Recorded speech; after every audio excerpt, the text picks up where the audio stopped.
1 सितंबर को मेरी माटी और मेरा देश के द्वितीय फेज का अभियान भारत के गृह मंत्री श्री अमित शाह जी ने शुरू किया था। पवित्र मिट्टी को नमन करते हुए तथा वीरों और वीरांगनाओं के वंदन के साथ 11 सितंबर से 30 सितंबर के बीच गांव और शहरों से मिट्टी तथा चावल एकत्रित करने का कार्यक्रम आयोजित किया गया था। इस दौरान जम्मू कश्मीर में कुल 1.5 लाख कार्यक्रम आयोजित किए गए हैं। ब्लॉक स्तर पर गांव तथा शहर के विभिन्न वार्डों से इकट्ठा की गई मिट्टी तथा चावल मिश्रित करने का कार्यक्रम 13 अक्टूबर को सफलतापूर्वक संपन्न किया गया, जिसमें सभी 285 ब्लॉक तथा 79 म्यूनिसिपल बॉडीज़ ने भाग लिया, सक्रियता से भाग लिया। मेरी माटी मेरा देश अभियान का अंतिम चरण, फाइनल फेज, अमृत महोत्सव के समापन समारोह का उत्सव है। सभी ब्लॉक और म्यूनिसिपल बॉडी से अमृत कलश आज श्रीनगर पहुँचे हैं। मैं सभी अपने चुने हुए सम्मानित जनप्रतिनिधियों के प्रति हृदय से आभार व्यक्त करता हूं, जिन्होंने इस कार्यक्रम को सफल बनाने में अपना पूरा योगदान दिया है। इस मिट्टी के 8000 वीरों के शिला फलकम का औपचारिक अनावरण आपके सम्मुख हुआ है। अब यात्रा श्रीनगर से जम्मू पहुंचेगी और फिर वहां से कल 27 अक्टूबर के अलग अलग क्षेत्रों से आए हुए 4000 यूथ वॉलंटियर्स का ग्रुप दिल्ली के लिए रवाना होगा। 29 अक्टूबर को अमृत कलश लिए सभी हमारे नौजवान वॉलंटियर्स आदरणीय प्रधानमंत्री जी की उपस्थिति में आयोजित हो रहे राष्ट्रीय उत्सव में शामिल होंगे। इन सभी कार्यक्रमों का विस्तृत विवरण की जानकारी पर्यटन और कल्चर सेक्रेटरी ने दी है आपको, इसलिए मैं उसके विवरण में नहीं जाना चाहता। मुझे अत्यंत प्रसन्नता है कि एकता की ताकत से पूरे जम्मू कश्मीर में स्वराज्य के लिए तपस्या और त्याग करने वाले व्यक्तित्वों को सच्ची श्रद्धांजलि देते हुए उनके आदर्शों एवं विचारों को जन जन तक पहुंचाने का काम किया गया है और बड़ी संख्या में समाज के सभी वर्गों ने हिस्सा लेकर जम्मू कश्मीर की आकांक्षा को पूरे देश के सम्मुख प्रस्तुत करने का काम किया है। इस अवसर पर मित्रों, मैं जरूर कहना चाहूँगा कि भारत के आदरणीय प्रधानमंत्री जी के आह्वान पर जब पूरे राष्ट्र में 9 अगस्त को मेरी माटी मेरा देश अभियान शुरू हुआ था, उस दिन जम्मू कश्मीर के लिए मैं मानता हूँ कि एक नए युग का प्रारंभ हुआ था। उसके पहले हर घर तिरंगा अभियान में राष्ट्रभक्ति की भावना और आज़ादी के अमृत महोत्सव में जम्मू कश्मीर के प्रत्येक नागरिकों ने के प्रगाढ़ व्यक्तिगत संबंधों का उदाहरण देश ने देखा। आज़ादी के अमृत महोत्सव के कार्यक्रम आयोजित करने में जम्मू कश्मीर ने, ठीक कहा हमारे सेक्रेटरी साहब ने, कि हमारी आबादी देश की 1% है, बावजूद इसके पहला स्थान जम्मू कश्मीर ने हासिल किया। इसके लिए भी मैं जम्मू कश्मीर के 1 करोड़ 40 लाख लोगों को हृदय से बधाई देता हूं।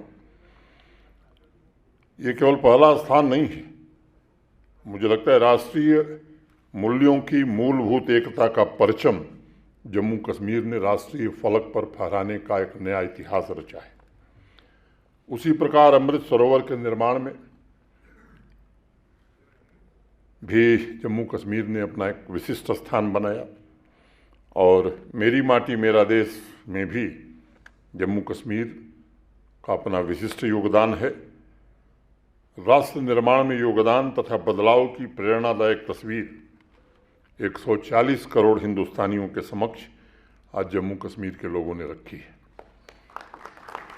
मित्रों, 7 दशकों से भी अधिक समय तक माँ भारती की रक्षा में जिन सपूतों ने जीवन खपाया, जम्मू कश्मीर के विकास के लिए अथक संघर्ष करने वाले ऐसे अनेक महान व्यक्तित्वों, वीर वीरांगनाओं को समाज के स्मृति पटल से दूर रखने का जो प्रयास था, उससे जम्मू कश्मीर अब बाहर निकल गया है। वह स्थिति अब पूरी तरह बदल गई है। इस वर्ष इसी प्राचीन शहर में महान बलिदानियों का पहली बार सार्वजनिक रूप से अभिनंदन भी किया गया और कृतार्थ भाव से जम्मू कश्मीर को उनके पवित्र चरणों में झुकने का अवसर मिला। आवाम को भी पहली बार अतीत की स्वर्णिम गाथाओं को सुनने और देश की आज़ादी के पश्चात जम्मू कश्मीर के निर्माण की यात्रा में उनके त्याग को केवल जानने का मौका नहीं मिला, बल्कि उनके प्रति सम्मान व्यक्त करने का भी अवसर मिला। कोई भी देश, कोई भी समाज अगर अपने महापुरुषों को भूल जाता है तो उस समाज का, उस देश का इतिहास मिट जाता है। ये बात हमें सदैव ध्यान रखनी चाहिए। स्वराज्य का संकल्प, सामाजिक न्याय, सामाजिक समता हमारे पूर्वजों के जीवन का चरम लक्ष्य रहा है। वो उन्हीं संकल्पों के लिए जिए, देश के नागरिकों को एक उज्ज्वल भविष्य मिले, इसके लिए अपना सब कुछ कुर्बान कर दिया। और ऐसे महान सपूतों के प्रति सम्मान व्यक्त करना मुझे लगता है कि हर भारतीय के लिए गौरव का विषय है। उनके पौरुष की वजह से आज हम खुली हवा में सांस ले रहे हैं। आज हम मेरी माटी मेरा देश का उत्सव मना रहे हैं। उनके वैभव, तप, त्याग द्वारा समाज की समृद्धि का मार्ग भी आज प्रशस्त हो रहा है। और इसीलिए किसी कवि ने कहा कि यह वह मिट्टी है जिसके रस से जीवन पलता आया है, जिसके बल पर आदिम युग से मानव चलता आया है। धरा गर्विता हुई सिंधु की छाती डोल उठी है, आज देश की मिट्टी बोल उठी है, आज देश की मिट्टी बोल उठी है। मित्रों, मैं मानता हूँ कि मेरी माटी मेरा देश अभियान महज एक इवेंट नहीं है। ये जम्मू कश्मीर की जन सामान्य की आशाओं, आकांक्षाओं का प्रतिबिंब है, प्रतीक है। ये पूरे सामर्थ्य, समर्पण के साथ नए जम्मू कश्मीर के अभ्युदय का बिगुल भी है तथा प्रशासन के मेरे साथियों, जम्मू कश्मीर के चुने हुए जनप्रतिनिधियों के लिए सामूहिक चिंतन और नए संकल्प का भी अवसर है।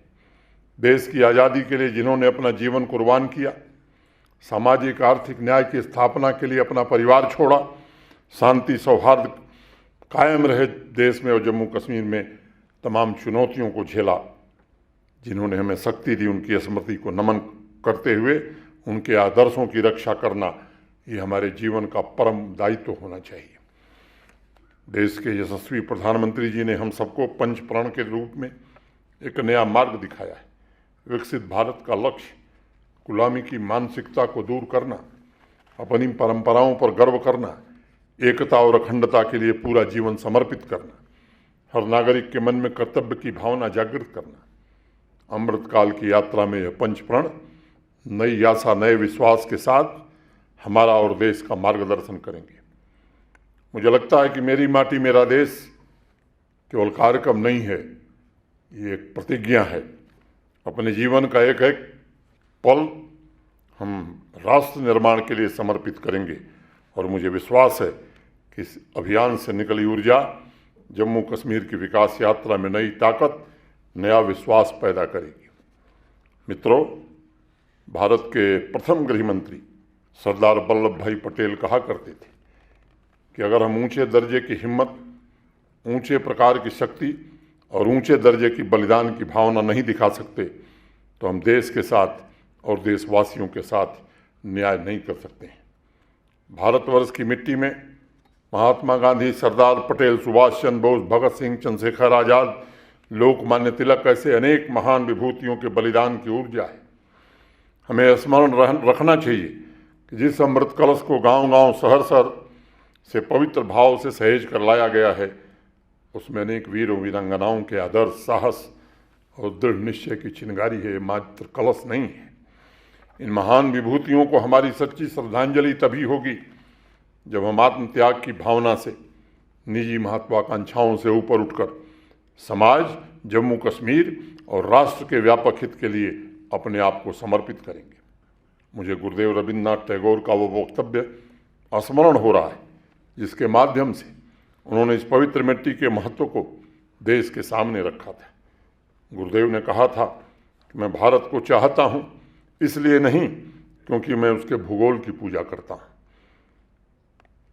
या कि मैंने इस धरती पर जन्म लिया है, बल्कि इसलिए क्योंकि इसने अशांति के युगों में भी उन जीवंत शब्दों को सुरक्षित रखा है जो इसके महान सपूतों की प्रदीप्त चेतना से निकले थे। उस प्रदीप्त चेतना के आप सभी उत्तराधिकारी हैं। जिन महान सपूतों ने हमारे उज्जवल भविष्य के लिए परिश्रम किया, बलिदान दिया, उनके आदर्शों के संरक्षण का दायित्व आज हम सबके ऊपर आ गया है। यदि हम अपने विचार और कार्य उनकी पुण्य स्मृति को समर्पित करके आगे बढ़ते हैं तो मुझे पूरा विश्वास है कि जम्मू कश्मीर के स्वर्णिम काल समाज में शांति और संपन्नता का मार्ग निश्चित रूप से प्रशस्त होगा। जम्मू कश्मीर के हर एक नागरिक को ये याद रखने की ज़रूरत है कि यह राष्ट्र प्राकृतिक एवं सांस्कृतिक वैभव के अलावा रत्न गर्भा के नाम से भी जाना जाता रहा है। इस मिट्टी में जन जन की आकांक्षाओं को पूरा करने की ताकत है। इस मिट्टी में विकास के मोती और माणिक हैं। इस मिट्टी में भावी पीढ़ी को खुशहाल रखने का भविष्य भी दबा हुआ है। मेरी माटी मेरा देश अभियान को वास्तविकता में साकार करने के लिए आज ये आवश्यक है और जो हमने पंच प्रण लिया उसके साथ हमें संकल्प भी करना होगा कि हम अपने श्रम, त्याग और शांति के रास्ते पर चलकर शक्तिशाली जम्मू कश्मीर का निर्माण करेंगे। सरदार वल्लभ भाई पटेल कहते थे कि कर्तव्यनिष्ठ पुरुष कभी निराश नहीं होता। जब तक हम जीवित रहें तब तक हम अपना कर्तव्य का निर्वहन करें, उसमें हमें पूरा आनंद मिलना चाहिए। अभी थोड़ी देर पहले मैंने पंच प्राणों की शपथ दिलाई गई। वो आने वाले भविष्य में वीर बलिदानियों की गाथा और आपके पवित्र कर्तव्यों का निरंतर आपको स्मरण कराएगी, ताकि विकसित भारत में योगदान देकर जम्मू कश्मीर भी सुख, शांति, समृद्धि और सौहार्द का प्रतीक बन सके। जम्मू कश्मीर विविधता की धरती है। भौगोलिक विविधता, अनेक भाषाओं, मानवता के सभी धर्म, पंथ, संस्कृति, रहन सहन को अपने में समेटे हुए ये जम्मू कश्मीर भारतवर्ष की बहुत बड़ी ताकत बनने की क्षमता रखता है। मेरी माटी मेरा देश का एक संकल्प यह भी है कि हमें इस विविधता को सहेजना है, उसे पोषित करना है। एक बड़ा मशहूर शेर है, रंग, नस्ल, जात और मजहब जो भी हैं आदमी से कमतर हैं। रंग, नस्ल, जात और मजहब जो भी हैं आदमी से कमतर हैं। इस हकीकत को तुम भी मेरी तरह मान जाओ तो कोई बात बने, तुम भी मेरी तरह मान जाओ तो कोई बात बने। 5000 वर्ष पूर्व अथर्ववेद में हमारे पूर्वजों ने प्रार्थना की कि भारत की इस भूमि जिस पर विभिन्न विश्वास और चेतना के लोग एक शांतियुक्त घर के समान रहते हैं, हम सभी को सुख दे। और यजुर्वेद तो कहता है, मित्रस्य चक्षुषा समीक्षामहे, हम सभी एक दूसरे को मित्रता की दृष्टि से देखें। मेरी माटी मेरा देश का संदेश यही है कि सभी के प्रति प्रेम, करुणा, सौहार्द और सेवा की भावना हम रखें। एक होकर पूरे जम्मू कश्मीर के सर्वांगीण विकास में पूरी ताकत से जुटें, योगदान दें। ये सच है कि हमने अनेक उपलब्धियां पिछले कुछ वर्षों में हासिल की हैं, लेकिन अभी यात्रा हमारी बड़ी लंबी है। किसान हो, हमारी बहनें हों, युवा हों, वंचित वर्ग के हमारे लोग हों, विकास को सर्वोच्च प्राथमिकता देना अब समय की आवश्यकता है। ये सच है कि तमाम रैंकिंग में आज देश में जम्मू कश्मीर विकसित राज्यों के समक्ष खड़ा हो रहा है, लेकिन अभी ये यात्रा प्रारंभ हुई है, पड़ाव मंजिल नहीं आई है। हमें लंबी यात्रा करनी है। धर्म, जाति, वर्ग से ऊपर उठकर सभी को समान रूप से बेहतर जीवन जीने के अवसर मिलें, इसका निरंतर हमें प्रयास करना होगा। हम संतुष्ट होकर नहीं बैठ सकते, हमें विकास के नए लक्ष्य तय करने होंगे। सभी नागरिकों को अधिकारों के साथ अपने कर्तव्यों के प्रति भी सचेत होना होगा। प्रशासनिक व्यवस्था भी संवेदनशीलता के साथ मजबूत होकर के सशक्त और कारगर बने, ये समय की आवश्यकता है। आज हम जम्मू कश्मीर के सामर्थ्य में पहले की तुलना में अधिक गतिशीलता देख रहे हैं। स्किल्ड वर्कफोर्स की प्रतिभाशाली युवा शक्ति की संपदा जम्मू कश्मीर में आगे बढ़ रही है। इस संपदा का राष्ट्र निर्माण में उपयोग हो। वीरों और वीरांगनाओं को सच्ची श्रद्धांजलि तभी हम दे पाएंगे। मुझे विश्वास है कि पूर्वजों के निस्वार्थ बलिदान और योगदान की पवित्र लौ हमारी अमृतकाल की यात्रा को जरूर रोशन करेगी। मैं एक बार पुनः अमृत कलश की यात्रा में शामिल होने वाले सभी साथियों को बहुत बहुत बधाई देता हूँ। ये उनका सौभाग्य है। हम लोगों को वो अवसर नहीं मिल पा रहा है जो अवसर आपको मिल रहा है, और मैं आपसे उम्मीद करता हूँ कि दिल्ली पहुँचने के बाद बराबर आप इस बात का ध्यान रखिएगा कि आप अपना और अपनी पंचायत और अपनी म्यूनिसिपैलिटी या टाउन एरिया का प्रतिनिधित्व नहीं कर रहे हैं। जम्मू कश्मीर के 1,40,00,000 लोगों के आप प्रतिनिधि हैं। आपका हर कृत्य देश देख रहा होगा। इस बात को सदैव ध्यान रखिएगा। यही निवेदन करते हुए मैं अपनी बात पूरी करता हूँ। धन्यवाद। जय हिंद।